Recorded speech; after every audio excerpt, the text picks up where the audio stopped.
membantu kita dalam pengetahuan kita seperti itu. Nah, di dalam modul lah saya katakannya amplitude LMS ini di guru penggerak selalu dikatakan salam dan bahagia seperti itu. Nah, ketika saya pelajarin atau saya telusuri seperti itu, nah di balik kata salam dan bahagia ini ada doa sebenarnya yang mau disampaikan kepada kita selaku guru seperti itu. Nah, doanya seperti apa? Anak itu yang dahulunya itu ya mungkin kita secara tidak sadar diri hanya kita yang lebih dominan di dalam kelas seperti itu. Ternyata ketika kita belajar tentang apa yang diminta oleh seorang pendidik atau tokoh pendidik awalnya di Hajar Dewantara, anak itu diminta itu kembalikan ke kodrat alam, kembalikan ke kodrat zamannya seperti itu. Makanya kata salam dan bahagia ini menjadi perbaikan bagi saya seperti itu. Nah, saya mau ajak teman Bapak Ibu, kita mau exploring dulu. Nah, ini ada gambar yang saya tampilkan. Berapa banyak hewan yang ada pada gambar ini dan hewan apa aja?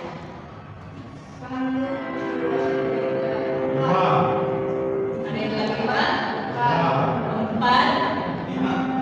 5, 4, 5, sir, bis, 5, 6.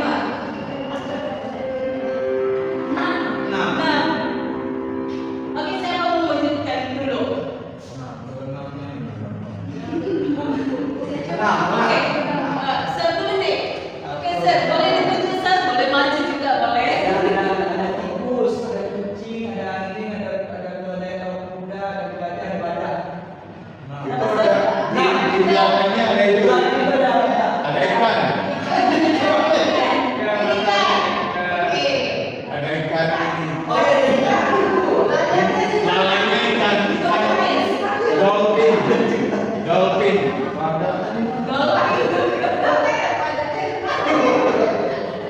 Oh, yang kacangnya. Di sini ada badak. Bu, semua itu pulang ke belakang. Ular.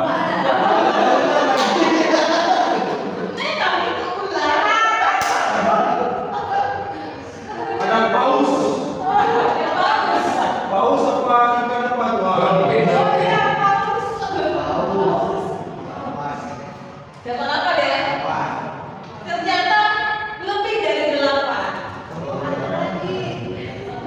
Ada tikus lagi. Ada tikus. Itu kelinci ya? Itu kelinci ya? Kucing. Di atas kuda itu ada garis putih. Ah, itu apa? Kelinci bukan?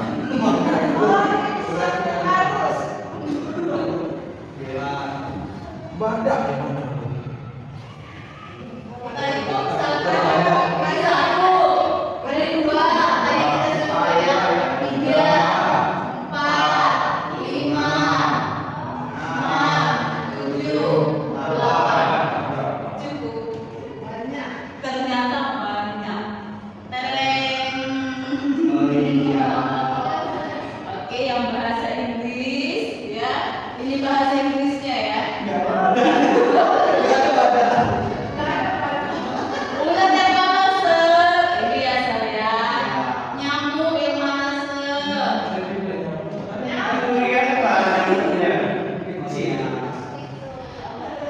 Kepala burung yang mana, Sir?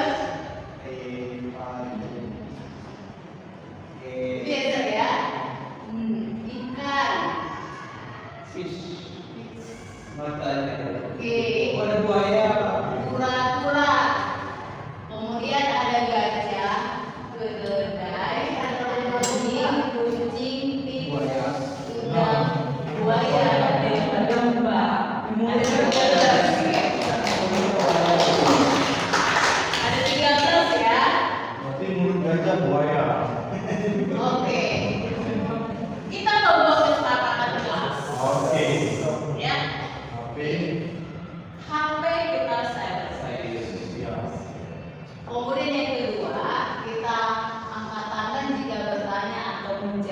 Siap. Kemudian ketiga, kita saling menghormati dan menghargai. Kemudian yang keempat, aktif dalam kegiatan. 5, saling belajar. Ada yang kita tambah?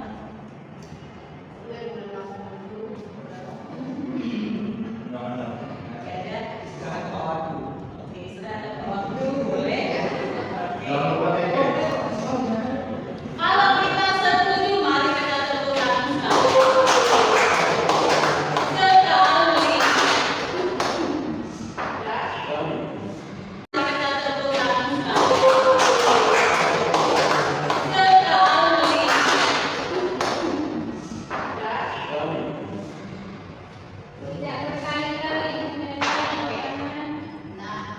Ini adalah diseminasi yang tadi saya sebutkan di depan awal.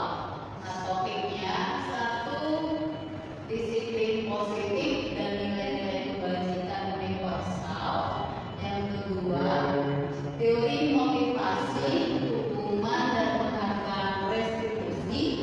Yang ketiga, keyakinan kelas. Yang keempat, kebutuhan dasar manusia dan dunia berkualitas. Yang kelima, 5 posisi kontrol seorang guru. Dan terakhir itu adalah segitiga restitusi. Nah, ada pertanyaan yang menarik buat kita. Bapak Ibu, pertanyaan pertama, hukuman dapatkah mendisiplinkan siswa kita? Tergantung ya, Miss. Boleh? Kenapa Miss mengatakan tergantung? Bisa jadi kalau kita kasih hukuman itu dulu ada kesadaran dirinya dari siswa nanti sama aja nggak akan disiplinkan siswa itu. Oke, tergantung kasusnya. Oke, kita terima jawabannya. Yang kedua, apakah pemberian hukuman dengan hal positif seperti membaca atau membersihkan halaman sekolah dapat meningkatkan disiplin anak kita ini? Nah, Ibu Bapak, saya pernah melakukan ini. Saya nggak tahu apakah Ibu Bapak pernah melakukannya. Tapi mulai saya sekolah mengajar di sini, ya, saya pernah melakukan ini. Bahkan melakukan yang membersihkan toilet itu sudah saya lakukan seperti itu. Nah, ketika saya semakin masuk dalam pendidikan, semakin banyak yang harus saya perbaiki. Nah, pertanyaan ini, bagaimana pendapat Ibu Bapak? Pemberi hukuman dengan hal positif, membaca atau membersihkan halaman sekolah dapat meningkatkan disiplin. Kalau membaca itu positif nggak buat anak kita? Positif ya, gitu ya Pak ya. Membaca positif ya. Kalau dia membersihkan halaman sekolah ini telaklah 5 menit anak kita. Kita suruh kamu bersihkan itu, kamu ambil sampah 5, buang ke sampah. Kira-kira itu disiplin kan? Menurut kita ya, menurut kita. Menurut kita ya. Iya. Menurut kita, Ya menurut kita ya, ini menurut kita, persepsi kita kan, karena kita kan masih tetap belajar walaupun masih udah guru ya, seperti itu. Kalau menurut anak tersebut menurut saya enggak, karena itu bukan suatu hubungan yang didisiplinkan. Karena kalau misalnya memungut sampah, Iya. memungut sampah, kita bisa jadi apa ya? Setelah nanti suruh sampahnya sama Bu Mary, contoh yang kali 5 sampah udah selesai. Tapi kalau misalnya memang keesokan dia, setelah dia sampah itu ada pasti dasarnya apa supaya jadi bertanya. Malah sudah menjadi kebiasaan ya, kita sudah tahu ya. Telah disuruh sampah selesai. Iya. Disiplin enggak lebih bersih ya. Iya. Iya. Nah itu yang kita Ada lakukan ya. keuntungan buat sekolah, Iya. buat anak apa untungnya? Ada. Tapi bukan begini juga. Kalau menurut saya sebenarnya semua hubungan harus berdasarkan kesepakatan antara guru dan siswa itu sendiri. Karena kalau dia kita udah sepakat sama dia kalau kamu begini, berarti dia konsekuensi dengan yang dia janjikan sendiri. Bukan kita yang menentukan hukumannya, tapi dia menentukan hukuman dia sendiri. Jadi dalam kalau dia yang menentukan berarti dia kerjakan dengan sepenuh hati. Dan kita harus suatu pembagi itu adalah arti kata begini. Jangan sampai hukuman itu tidak menjadi pelajaran buat dia, tapi hukuman itu menjadi pelajaran untuk dia untuk kedepannya tidak melakukan hal itu. Kalau menurut saya begitu sih. Terima kasih Pak Mas. Untuk pertanyaan kedua, kita lanjut pertanyaan ketiga. Apa memberi penghargaan dapat meningkatkan motivasi belajar anak kita? Nah, ini saya sering lakukan ya. Contoh di mapel saya, ketika anak itu mampu menjawab soal, saya menyediakan 3 hadiah, 3 orang yang terbaik itu. Saya sering melakukannya. Nah, menurut Ibu Bapak, apakah pemberi penghargaan itu dapat memotivasi anak kita? Biasa? Saya rasa dia secara signifikan memberikan memberikan karena kan nanti orientasinya penghargaan itu dari suatu saat kita tidak memberikan penghargaan lagi berulang ataupun nanti ada siswa yang kebetulan kita tidak memberikan penghargaan tapi dia mampu menjawab sama seperti yang kemarin ada yang memberikan penghargaan sekarang dia turun di masa Nah, seperti itulah yang sebenarnya yang saya mau sampaikan, yang saya dapatkan ketika sudah masuk dalam pembelajaran CKP ya. Nah, saya mau ngajak Ibu Bapak juga memimpin untuk maju ke depan 2 orang. Ini bekerja 2 orang.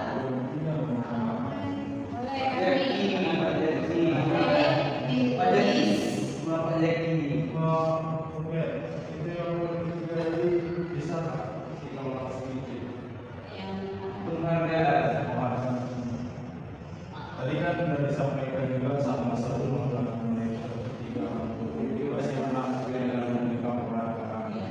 Itu pun mungkin bisa juga jadi juga ke guru yang lain yang bisa menjadi bumerang dia di saat saya tidak memberikan hadiah mungkin jadi bumerang juga bagi kita guru. Oh, beda-beda nih gurunya. Makanya itu akan sedikit agak sedikit berbahaya juga sih ya. Mungkin tapi lebih kalau mungkin dengan nilai itu jauh lebih bagus ya.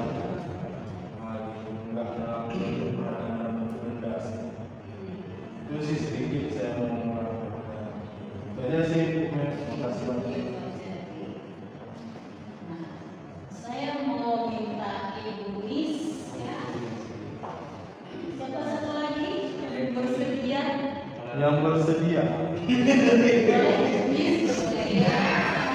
Bersedia di sana. Bersedia di mana nih? Bersedia di sana.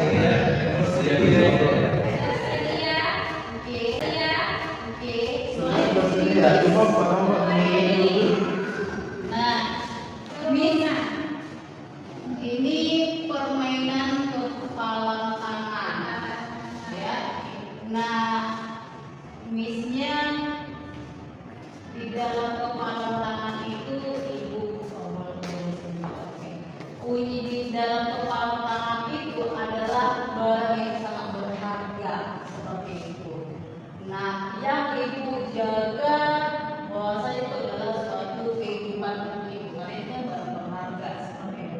Nah, Ibu Nis boleh menghakimi, boleh menggoda seperti apa sehingga nanti ada 2 persepsi yang muncul, misnya tidak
ganti. Makanya sekarang kita semakin banyak belajar kata-kata yang untuk membangun diri sendiri atau murid. Seharusnya buanglah sampah pada tempatnya. Kita selalu mengatakan jangan buang sampah seperti itu. Nah, yang kedua, ilusi bahwa semua penguatan positif efektif dan bermanfaat. Di sini penguatan positif atau bujukan adalah bentuk-bentuk kontrol segala usaha untuk mempengaruhi murid agar mengulang suatu perilaku tertentu adalah suatu usaha untuk mengontrol murid tersebut. Kemudian ilusi yang ketiga itu bicara bahwa kritik dan membuat orang merasa bersalah dapat menguatkan karakternya. Artinya menggunakan kritik dan rasa bersalah untuk mengontrol murid menuju pada identitas gagal. Mereka belajar untuk merasa buruk tentang diri mereka. Dan yang terakhir adalah perubahan paradigma tentang orang dewasa memiliki hak untuk memaksa. Banyak orang dewasa yang percaya bahwa mereka memiliki tanggung jawab untuk membuat murid berbuat hal tertentu. Apapun yang melakukan dapat diterima. Mereka selama ada sebuah kemajuan berdasarkan sebuah pengukuran kinerja, pada saat itu pula orang dewasa akan menyadari bahwa perilaku memaksa itu akan efektif untuk jangka waktu yang panjang dan sebuah hubungan permusuhan akan terbentuk. Nah, ini adalah perubahan paradigma teori kontrol atau apa yang harus dipilih oleh seorang guru. Nah, kembali kita pada pertanyaan pemantik Ibu Bapak. Menurut Ibu Bapak, apakah makna dari kata disiplin? Pernahkah mendisiplinkan, menerapkan disiplin di kelas kita? Siapa nih yang mau jawab?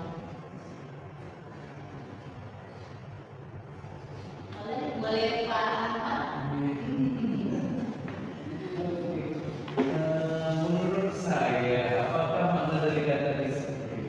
Itu berarti adanya sebuah proses dari hal yang kurang baik menjadi baik, dan adanya semacam kesepakatan yang dilakukan secara bersama. Iya. Dan apakah itu diterapkan? Ya, pernah menerapkan kedisiplinan di kelas?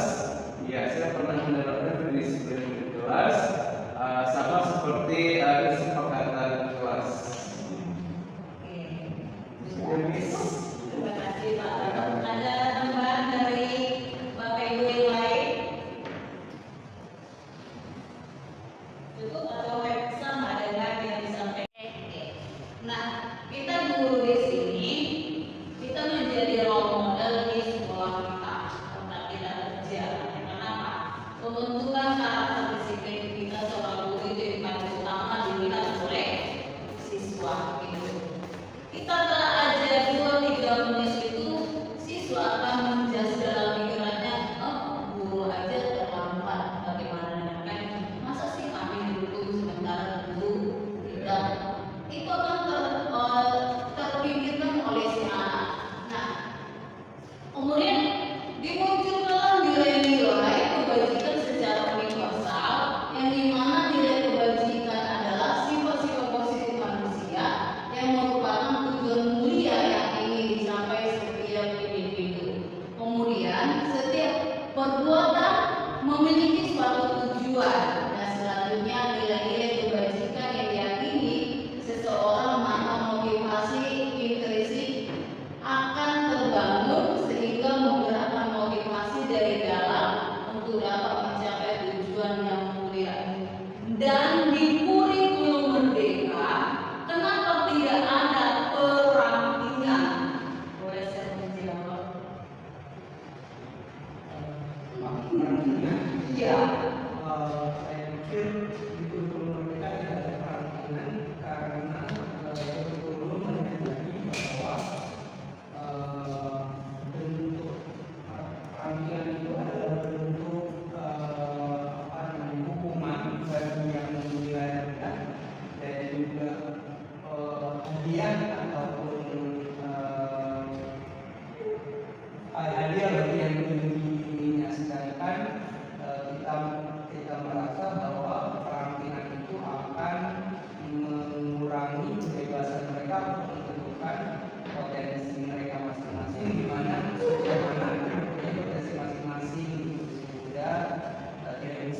tidak bisa dilevelkan. Artinya anak-anak yang mungkin saja di matematika mudah, dia di bahasa Inggris sebentar, tapi ketika di kesenian kan bagus. Karena setiap anak punya programnya masing-masing. Ya. Begitu Ibu Bapak. Jadi sekarang tidak ada lagi perampingan di satuan pendidikan, sehingga benar dikatakan oleh Mas Nadiem bahwasanya kurikulum merdeka akan diganti menjadi kurikulum nasional. Sebenarnya nasional itu bukan bicara beda lagi kurikulum merdeka, tidak, tapi se-Indonesia harus semua memakai kurikulum merdeka. Sehingga orang, maaf ya mungkin yang tidak mengerti kurikulum, tiap tahun ganti kurikulum, habis ini sebenarnya itu sebenarnya kurikulum, dan inilah dituntut oleh Kementerian Pendidikan kepada kita, dimensi profil pelajar Pancasila. Nah ini berkebinekaan, bertakwa, bergotong royong, kreatif, bernalar kritis, mandiri, inilah sebenarnya yang dituntut ke kita sebagai guru pekerjaan kita. Nah kembali ke pertanyaan pemantik seperti itu. Nah sebagai seorang guru, saat Anda hadir mengajar di kelas tepat waktu, motivasi apakah yang mendasari tindakan Anda? Apakah Anda hadir karena tidak ingin ditegur oleh kepala sekolah, pengen dipuji oleh lingkungan kita, rekan sejawat, atau untuk mendapatkan penghargaan, atau guru yang berusaha dan bertanggung jawab, atau kita menjadi teladan bagi murid-murid atau guru yang lain? Ini sebenarnya yang menjadi pertanyaan dalam hati kita. Saya itu hadir mengajar di sekolah ini mau ngapain? Apakah saya itu hanya setor wajah, lakukan kewajiban, terima gaji saya? Nah, tergantung kitanya ya, menurut saya itu. Apakah saya ini punya beban untuk mencerdaskan siswa saya? Seperti itu. Kemudian apakah motivasi saya ini? Saya ingin menjadi seorang teladan. Saya ini mau menunjukkan kepada orang-orang sekitar pekerjaan saya itu adalah seorang guru yang dikenal orang. Saya ini mau menunjukkan baju saya itu rapi setiap hari pergi ke sekolah, saya adalah seorang guru. Tergantung motivasi kita. Nah, sehingga muncul motivasi perilaku manusia yang diadakan oleh seorang Dian Gosen. Ada 3 motivasi perilaku manusia. Yang pertama, untuk menghindari ketidaknyamanan atau hukuman yang tadi ya. Kenapa apa motivasi kita ke sekolah? Ini motivasi perilaku manusia. Yang pertama, ini adalah tingkat terendah dari motivasi perilaku manusia. Biasanya orang yang motivasi perilaku untuk menghindari hukuman atau ketidaknyamanan akan bertanya, apa yang akan terjadi apabila saya tidak melakukannya? Sebenarnya mereka sedang menghindari permasalahan yang mungkin muncul dan berpengaruh pada mereka secara fisik, psikologis, maupun tidak terpenuhinya kebutuhan mereka bila mereka tidak melakukan tindakan tersebut.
yang Bapak Ibu guru hebat lakukan ketika ada murid yang melanggar peraturan yang ada, memberi hukumankah, konsekuensikah, atau restitusi?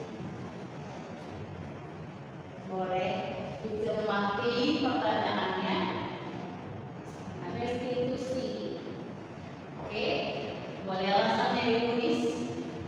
Karena dengan restitusi itu kita membangun kolaborasi dengan si anak sehingga si anak menyadari Apa yang Bapak Ibu guru hebat lakukan ketika ada murid yang melanggar peraturan yang ada, memberi hukumankah, konsekuensikah, atau restitusi?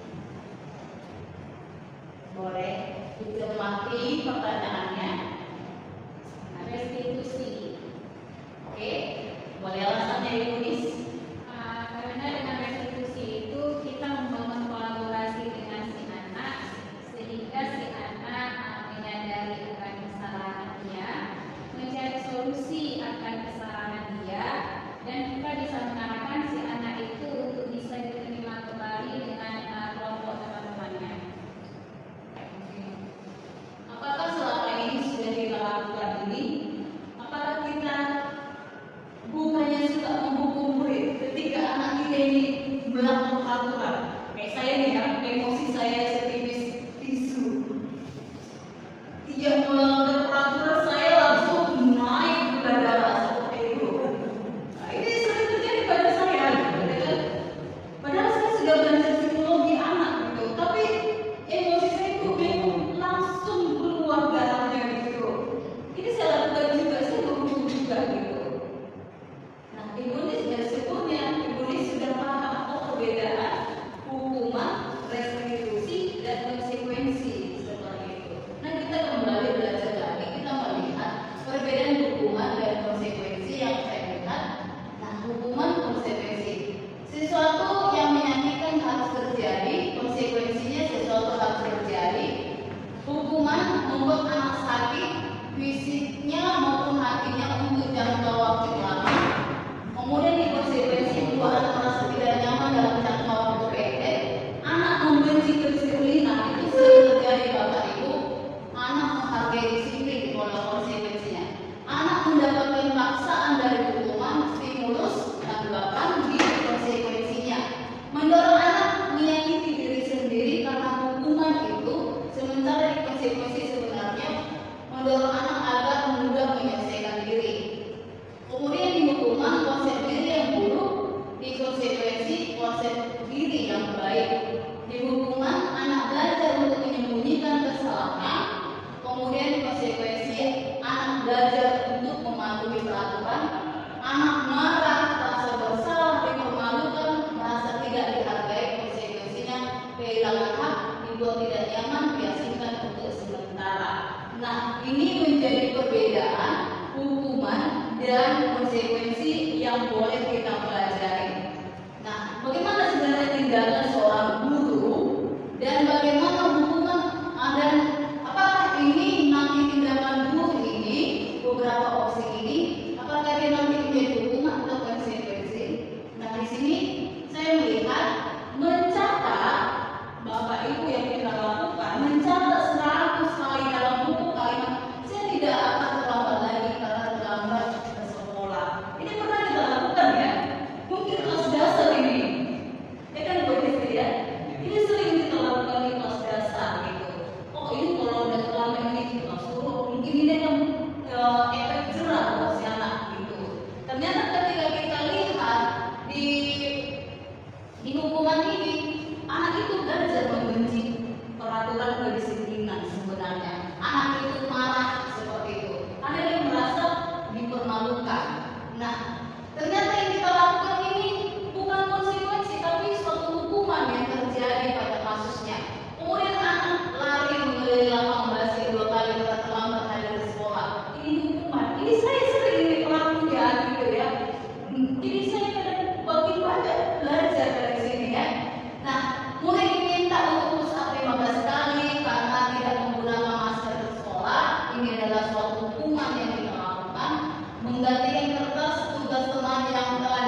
kita lihat bagaimana kita seorang guru di sekolah ini, apa itu hukuman, apa itu konsekuensi, seperti itu. Nah, kita masuk pada pengertian restitusi yang tadi dijawab oleh Yunis, apakah kita beri hukuman, konsekuensi, atau restitusi. Nah, restitusi adalah suatu proses menciptakan kondisi bagi murid untuk memperbaiki kesalahan mereka, sehingga mereka bisa kembali pada kelompok belajar mereka dengan karakter yang lebih kuat, di mana di sini belajar dari kesalahan, memperbaiki hubungan, kemudian merupakan tawaran bukan paksaan, menuntun untuk melihat ke dalam diri, fokus pada karakter, kemudian fokus pada solusi. Nah, inilah segitiga restitusi yang dimana ini menstabilkan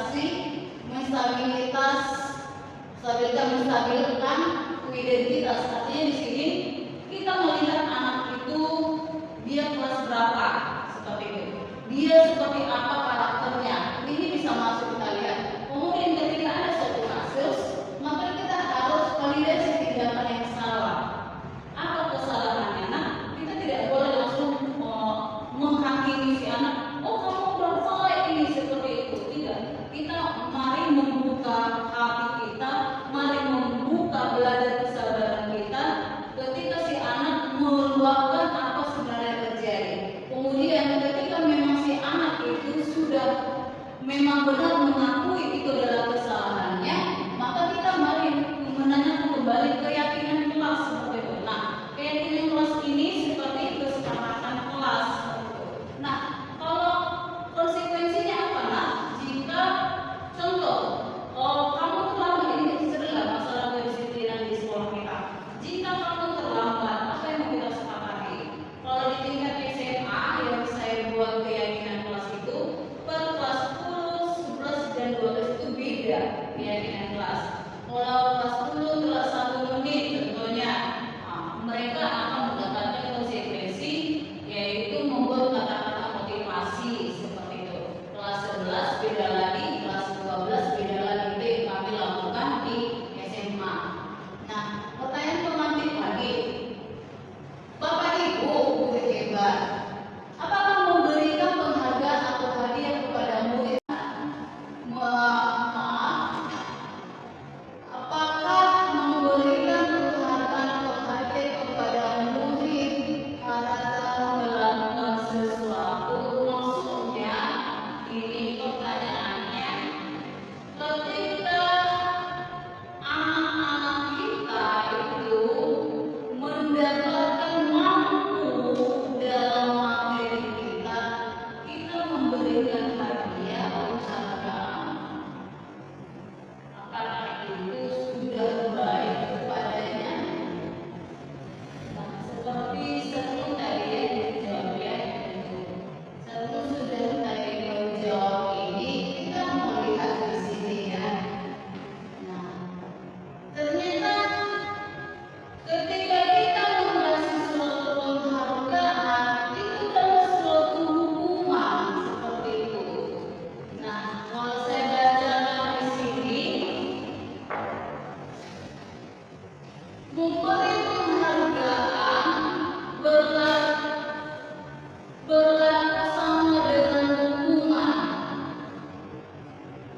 Dalam arti meminta atau membujuk seseorang melakukan sesuatu untuk memenuhi suatu tujuan tertentu dari orang yang meminta atau membujuk. Dorongannya eksternal dan akan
Nah, pertanyaannya, mengapa kita pakai helm ini dalam berkendaraan? Apakah karena takut ditilang polisi atau untuk keselamatan kita? Keselamatan ya. Sampai dimunculkan oleh pihak kepolisian yang mengeluarkan SNI. Vincent ya. Logo ya, pakai yang pakai SNI. Kenapa? Karena untuk keselamatan. Karena mungkin ya, ketika terbentuk kepala kita inilah sebenarnya syarat-syarat untuk aktivitas kita ya, saya otak ini yang mengacu kita untuk melakukan segala aktivitas kita, yaitu untuk keselamatan. Nah, seseorang yang lebih tergerak dan bersemangat untuk menjalankan keyakinannya daripada hanya sekedar mengikuti serangkaian peraturan tertulis tanpa makna. Murid-murid pun demikian. Mereka perlu mendengarkan dan memahami arti sesungguhnya tentang peraturan-peraturan yang diberikan. Apa nilai-nilai kebajikan di balik peraturan tersebut? Apa tujuan utamanya? Dan menjadi tidak tertarik atau takut sehingga hanya sekedar mengikuti serangkaian peraturan-peraturan yang mengatur mereka tanpa memahami tujuan kemuliaannya. Seperti itu. Nah, ini lingkaran lah ya saya sebutkan. Nah, peraturan kelas dan keyakinan kelas itu artinya berbeda-beda. Itu tidak sama. Selama ini kita hanya mengatakan peraturan kelas seperti itu. Jika tidak piket, maka dia akan melakukan piket esok hari 2 kali. Berarti dia contoh Selasa Rabu seperti itu. Ini sedikit tahapan sebenarnya. Kemudian ketika sudah semakin berkembangnya teknologi, maka guru dituntut untuk lebih banyak belajar. Maka muncullah suatu kalimat yaitu keyakinan kelas. Nah, keyakinan kelas ini Bapak Ibu adalah suatu kesepakatan bersama dengan murid. Bukan kita lagi yang membuat. Kalau kita lagi membuat itu kita yang punya yang pertama peraturan kelas, bukan keyakinan kelas lagi. Nah, keyakinan kelas ini, nah anak-anak ibu keyakinan kelas ini mau kita sepakati bersama. Kita bagi dulu piket selama 1 minggu. Kita bagi contoh 15 orang bagi 6 hari seperti itu. Nah, terbagi anaknya. Ketika sudah terbagi anaknya siapa SD sampai 1. Nah, yuk jika temanmu tidak piket, apa mau kita buat keyakinan kelas bersama? Atau muncul ide-idenya. Setelah dimunculkan kita tulis di papan tulis, baru kita asik lagi. Maksudnya sortir lagi gitu kan. Oh, ini yang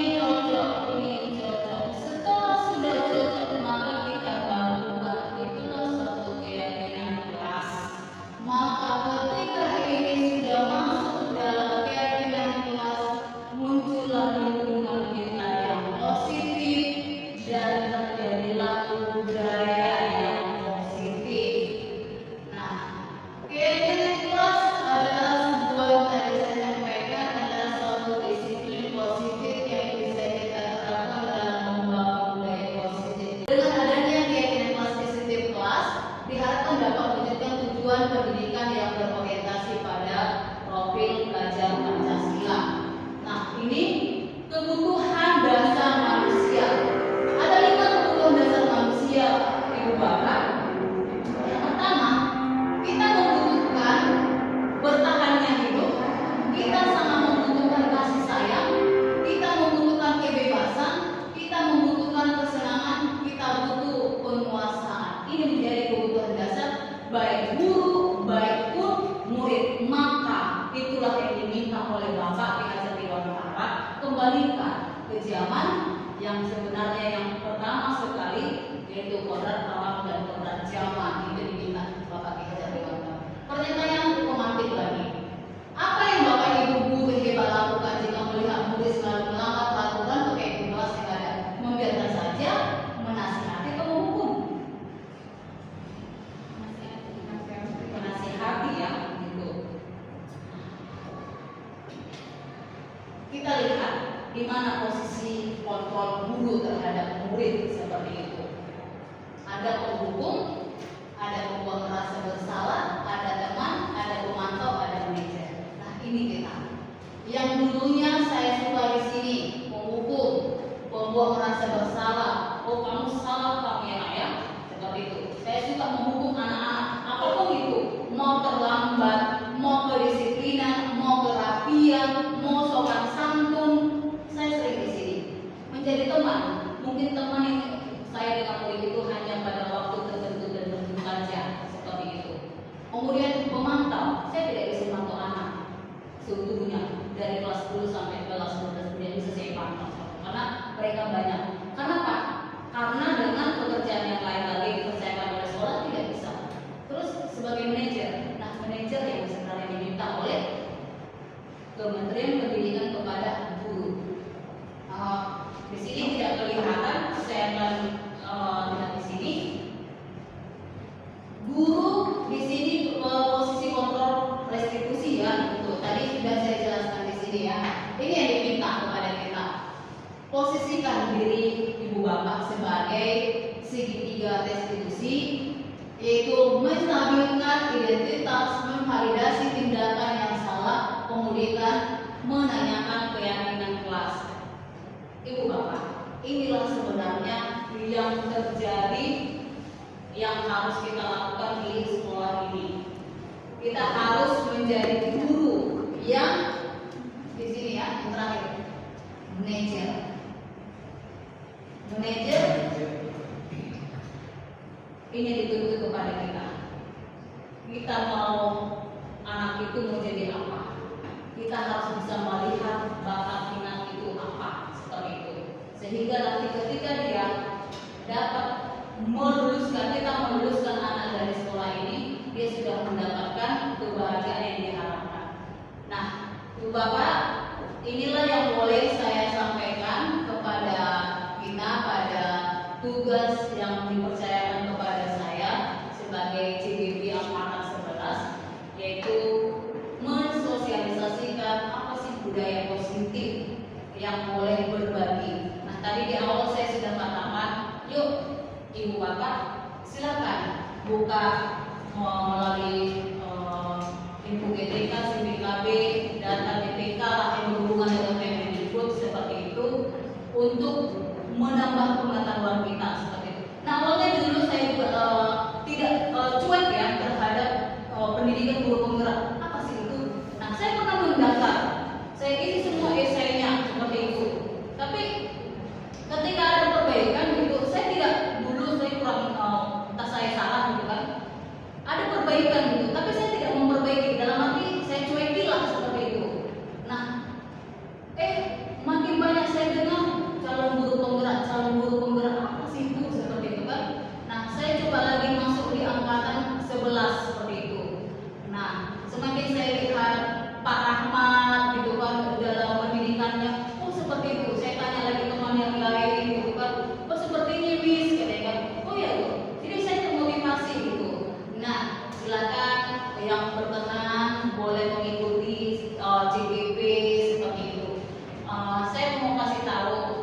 badai itu pasti berlalu. Kilo mana nih? Karena seperti saya sudah menghadapi badai positif ya, gitu. Badai positif yang saya hadapi sampai di bulan 12 seperti itu. Nah, ini akan berlalu sampai bulan 12 seperti itu. Akan menghasilkan panen raya nanti akhir dari pendidikan saya. Jadi ini yang bisa saya motivasi kepada ibu bapak. Terima kasih untuk waktunya. Sekian dan terima kasih.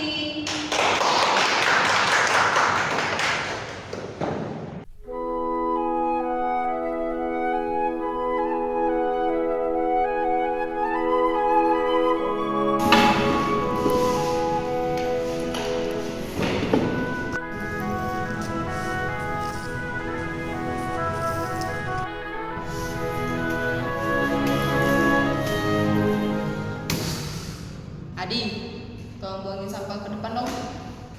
Lah, aku kan sudah rapikan meja dan kursi.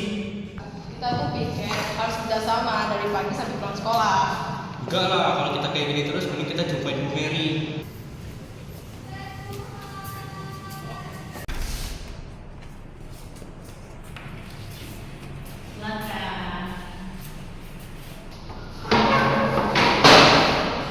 Selamat pagi, Adi, Belinda. Selamat pagi, Bu. Gimana hari ini? Pembelajaran yang menyenangkan? Menyenangkan, Bu. Ada apa ini, Nak? Dijumpain Ibu, Adi? Jadi gini Bu, tadi si Adi ini cuma merapikan meja dan kursi. Dia tidak melakukan tugas selebihnya Bu. Jadi itu benar ya, Adi ya? Benar Bu, saya memang hanya merapikan meja dan kursi. Tapi kan Bu, kami sudah membagikan tugas. Adi, kamu masih ingat nggak, Nak? Itu keyakinan kelas yang kita sepakati bersama? Iya Bu, keyakinan kelas melaksanakan tugas piket dan kerjasama. Keyakinan kelas apa yang belum Adi tunjukkan? Keyakinan untuk melaksanakan tugas piket dan kerjasama kelas Bu. Nah, Adi, kalau piket itu, Nak, kita kan sudah memiliki kesepakatan bersama, yaitu keyakinan kelas. Piket bukan hanya menyusun kursi, kemudian meja, tidak, tapi kita harus kerjasama dari pagi sampai pulang sekolah melaksanakan piket yang sudah kita sepakati bersama. Nah, begitu ya, Adi ya? Ya, Melinda ya. Oke, baik, terima kasih anak ya. Oke.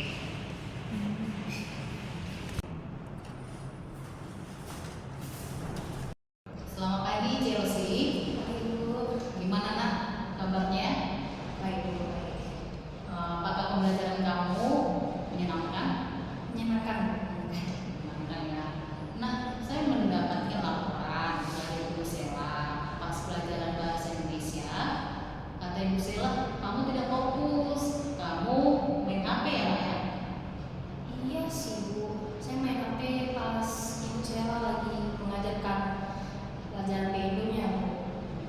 Boleh Ibu tahu, Nak, kenapa kamu mempergunakan handphone saat pembelajaran bahasa Indonesia? Karena Bu, tadi ada telepon saya, Bu. Jadi aku penasaran cek WA, kira-kirain ada chat atau telepon dari seseorang. Chelsea, kamu masih ingat, Nak, kesepakatan yang kita sepakati melalui keyakinan kelas, Nak? Iya, Bu. Menggunakan HP saat diinstruksikan oleh guru dalam kelas. Nah, keyakinan kelas apa yang kira-kira kamu langgar, Nak? Menggunakan HP saat guru lagi ngajar di depan.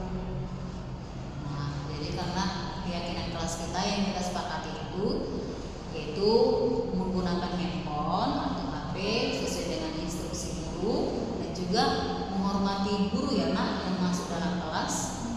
Ya, Bu. Sudah paham, Nak? Paham, Bu. Ke depan tidak ada lagi seperti itu ya, Nak ya. Siap. Oke, silakan masuk dalam kelas ya, Nak. Oke, Bu. Makasih, Bu. Jadi di sekolah saya kami sudah membuat keyakinan kelas. Contohnya jika piket, anak-anak melaksanakan piket dan bekerja sama, dan juga ketika mempergunakan handphone sesuai dengan instruksi dari gurunya, dan juga anak-anak harus menghormati gurunya yang masuk di dalam kelas. Sekian dari saya, terima kasih. Setelah setelah mengikuti kegiatan sosialisasi dari Ibu Mary, yaitu calon guru penggerak, menurut saya kegiatan ini sangat bermanfaat, apalagi untuk saya sebagai calon guru. Di sini saya dapat belajar tentang hukuman, konsekuensi, dan segitiga restitusi, di mana kita dapat menerapkan nilai-nilai positif di lingkungan sekolah kita. Mungkin itu saja dari saya. Terima kasih. Kegiatan CGP yang dilaksanakan hari ini yang dibawakan oleh Bu Mary tadi saya lihat sih sangat baik sekali.